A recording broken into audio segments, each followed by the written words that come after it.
Olá, telespectadores. Olá, Francisco Nogueira. Seja bem-vindo ao nosso estúdio.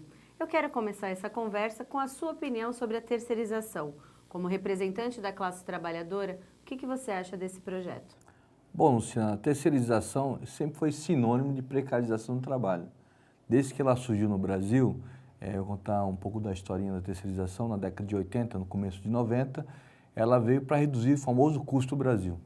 Os grandes consultores americanos vieram ao Brasil para reduzir o custo do Brasil e introduziram a terceirização do trabalho. Algumas empresas começaram a terceirizar algumas atividades e começaram com portaria, limpeza, segurança, e motoristas, assim, foram desencadeando várias cadeias de terceirização que nós percebemos que o grande intuito da terceirização naquela época, e hoje não é diferente, era a redução do salário dos trabalhadores e redução de direitos. Então, a terceirização já é um sinônimo de precarização do trabalho. Então, já é ruim o que está hoje.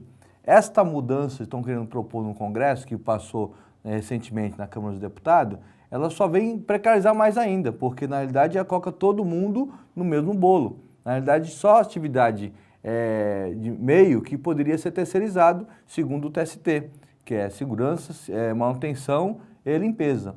Com essa proposta, praticamente todas as atividades vão ser terceirizadas e todas elas vão ser prejudicadas, como essas também foram prejudicadas quando no início da inclusão da terceirização no Brasil. Então, para mim, a terceirização é sinônimo de precarização do trabalho e que os trabalhadores terceirizados não têm o mesmo direito àqueles que têm carteira assinada. Então, hoje é permitida a terceirização da atividade meio e não da atividade fim. E esse é justamente o ponto que mais traz polêmicas para o projeto. Para você que está em casa entender melhor, a equipe do canal Aquaviário conversou com o advogado trabalhista Fabiano Wagner. Vamos assistir. A preocupação de toda a comunidade do mundo jurídico trabalhista é muito grande se a lei fosse aprovada. Para se ter uma ideia, o próprio presidente em exercício do TST enviou um ofício com a assinatura de todos os ministros do tribunal solicitando que essa lei não seja aprovada. Por quê?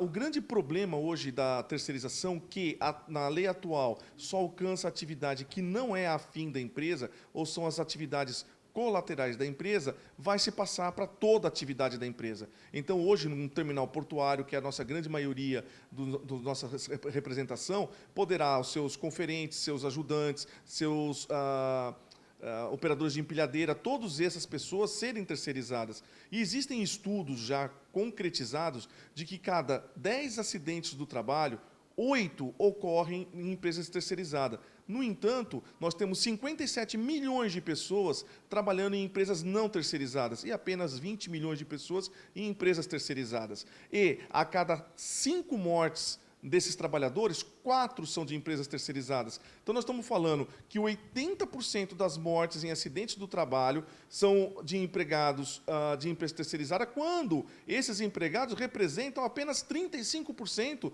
da força de trabalho nacional. Então, o governo, na atual lei, da forma que ela está sendo feita, está se preocupando com a responsabilidade do tomador apenas quanto à tributação, que é imposto, INSS, fundo de garantia, e esquecendo as demais condições do trabalhador, que são as vantagens que o trabalhador já tem, como seguro-desemprego, como cesta básica, ticket refeição, um salário que ele ganha hoje, até por uma questão óbvia. Se o empregador for terceirizar a sua mão de obra, ele não vai querer encarecer a mão de obra, ele vai querer baratear a mão de obra. E para baratear a mão de obra, ele tem que deixar essa mão de obra num estado precário, para que a empresa de terceirização também venha ganhar lucro. Daí a necessidade de que essa lei não seja aprovada.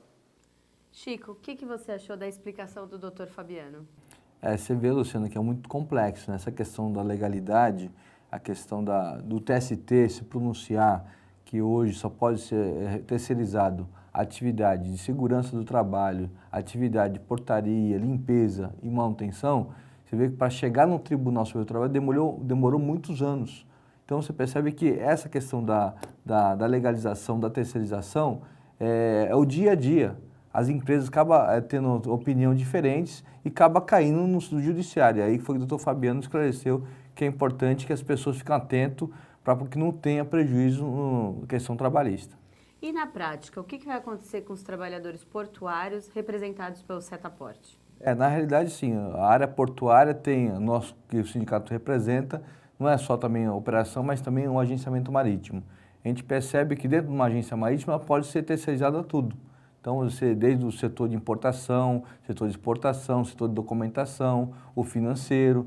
Então, pode ser criado pequenas empresas para prestar serviço para um agente marítimo.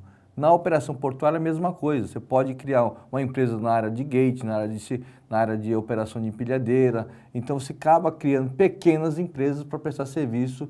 Isso acaba precarizando a mão de obra e tirando todos os direitos de conquista já há anos negociado pelo sindicato, tanto na convenção coletiva, pelo Sinamar e tanto nos acordos coletivos com as empresas.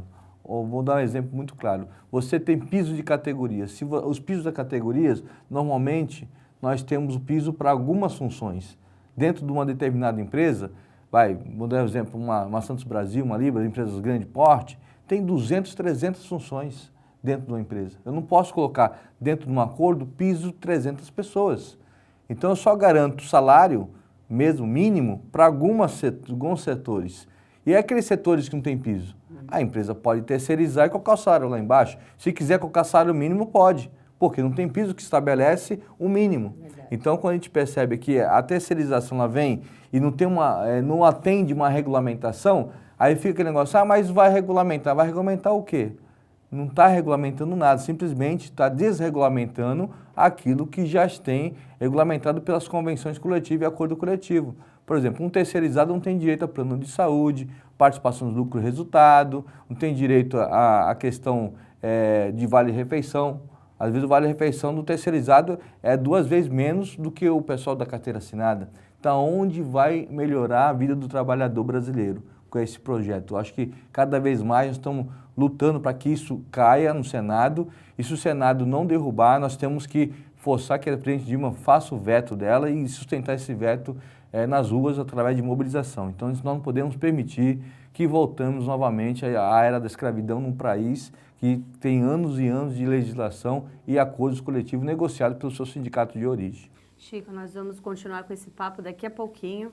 O canal Aquaviário vai para um rápido intervalo e volta já.